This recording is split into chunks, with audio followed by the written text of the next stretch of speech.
nome do Pai, do Filho e do Espírito Santo. Amém. Vinde, Espírito Santo, enchei os corações dos vossos fiéis e acendei neles o fogo do vosso amor.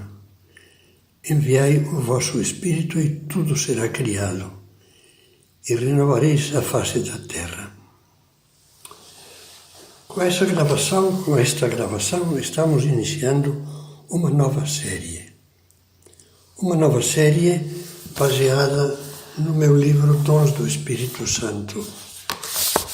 São meditações que nos podem ajudar a viver a preparação para Pentecostes, em parte, ou a viver em qualquer momento do ano, quando as escutarmos, a melhorar, melhor dizendo, a devoção ao Divino Espírito Santo. Essa primeira meditação tem como título O Maior Dom de Deus. Na última ceia, horas antes de se iniciar a paixão, Jesus abriu o seu coração aos apóstolos que estavam com ele à mesa. Era a hora emotiva da despedida e ele encorajou-os e os consolou com ternura. Dizia-lhes palavras comoventes: filhinhos meus, por um pouco ainda estou convosco. Agora deixo o mundo e volto para junto do Pai. Não se perturbe o vosso coração. Não vos deixarei órfãos. Como o Pai me ama, assim também eu vos amo. Vós sois meus amigos. Isso Jesus diz a todos nós. Nesse clima carinhoso, de repente, o Senhor pronunciou umas palavras que deixaram os discípulos atordoados, desconcertados. Digo-vos a verdade, convém a vós que eu vá, porque se eu não for, o Paráclito, o Espírito Santo, não virá a vós. Mas se eu for, eu vos-lo enviarei. Os apóstolos estavam sofrendo com o tom de despedida das palavras de Cristo na última ceia, mas nem lhes passava pela cabeça que essa separação pudesse ser, como Jesus acabava de dizer, necessária, conveniente, um bem para eles. O que queria dizer Jesus com estas palavras?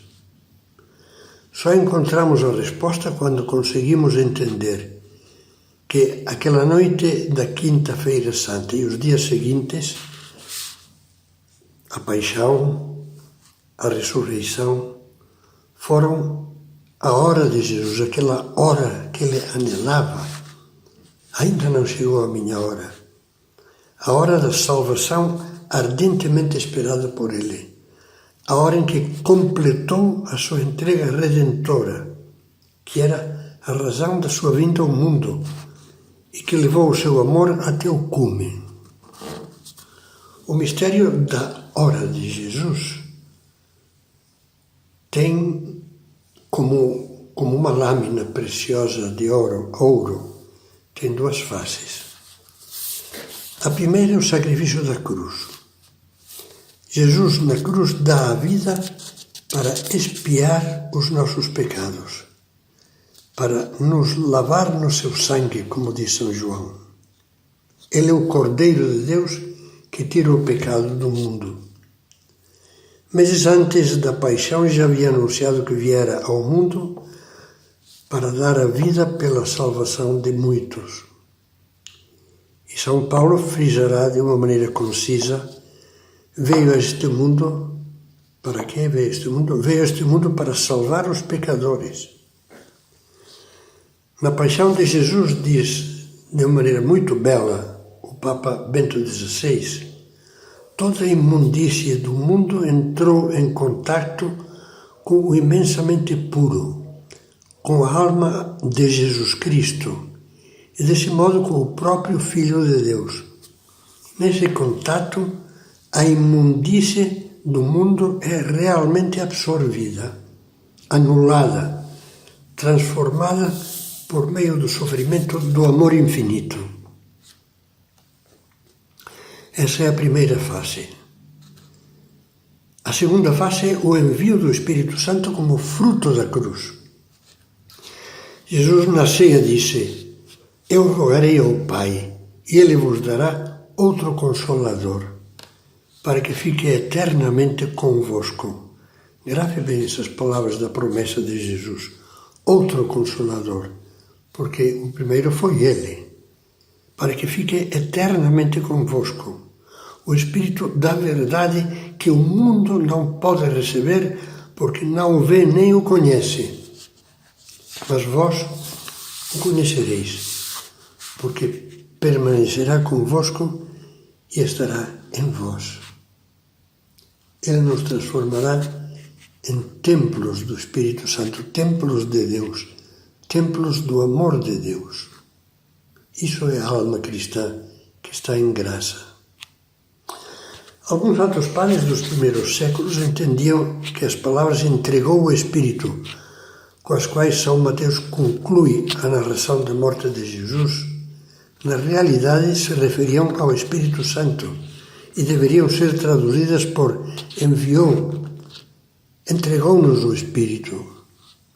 Quer dizer que uma vez consumado o sacrifício que nos resgata do pecado, Nosso Senhor envia à sua Igreja e às almas em particular o Espírito Santo. O amor divino em pessoa, o amor dentro do seio da Trindade, Ele o envia como fonte de vida nova, de vida sobrenatural.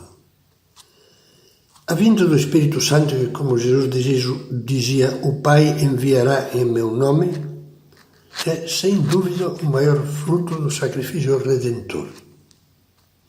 Lavados os nossos pecados na cruz, as almas redimidas, limpas, justificadas, têm as portas abertas para receberem o amor de Deus e viver dele, e com ele em uma santa intimidade.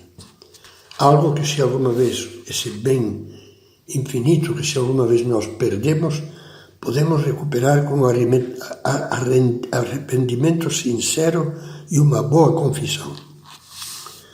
São Paulo expressava o que dizíamos de modo vivo. O amor de Deus foi derramado em nossos corações pelo Espírito Santo que nos foi dado. Com este dom do Espírito Santo, que a liturgia chama o dom do Deus Altíssimo, vem como de uma fonte todos os outros benefícios e dons espirituais que nos divinizam, nos unem a Deus e nos permitem pensar, falar, sentir e agir como filhos de Deus, identificados com Cristo, e nos conduzem à vida eterna.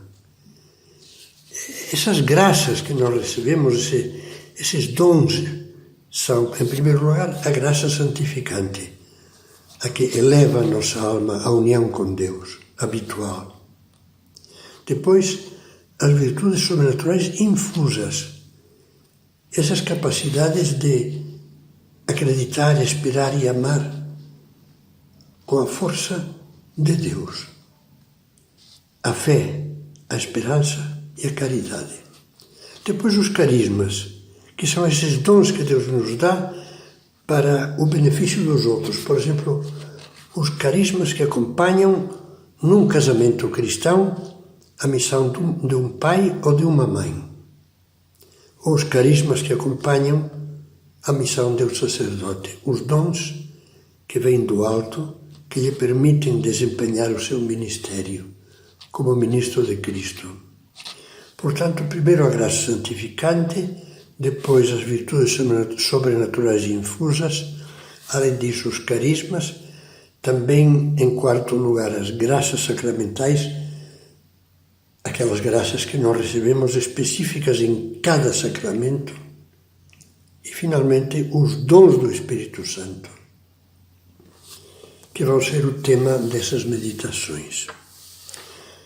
A fé da Igreja enumera 7 dons do Espírito Santo, baseadas em palavras do profeta Isaías, no capítulo 11 de seu livro, e de São Paulo, no capítulo 4 da Carta aos Gálatas.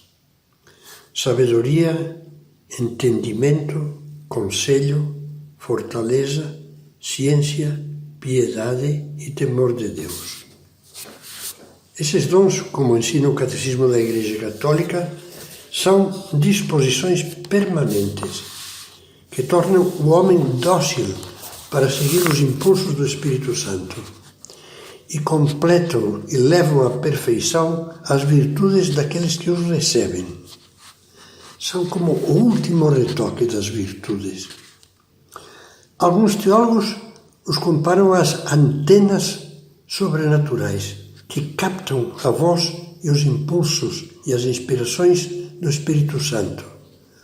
Ou então, tomando uma imagem da navegação, comparam esses dons às velas estendidas de um barco que acolhem o sopro do vento propício, o sopro do Espírito Santo, que faz navegar de uma maneira suave e eficaz rumo à santidade. Nas próximas meditações, meditaremos, como dizia, sobre esses 7 dons. Invoquemos desde já a assistência do Espírito Santo com uma das mais antigas e belas orações que a liturgia conserva. A tradição pensa que essa oração foi composta no século XII por um bispo inglês, naquela época em que a Inglaterra era um dos países mais profundamente católicos do mundo. É a chamada sequência de Pentecostes.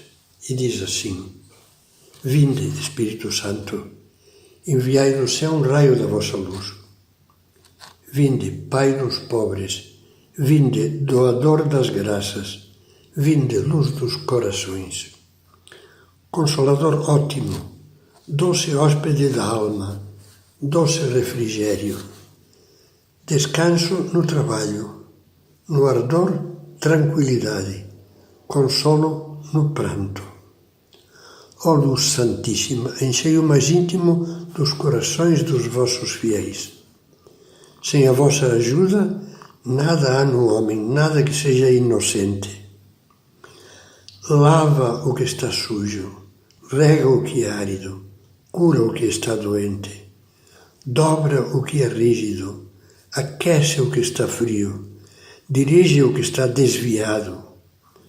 Concedei aos vossos fiéis que em vós confiam vossos 7 dons sagrados. Dai o mérito da virtude, dai o porto da salvação, dai a eterna alegria. Amém.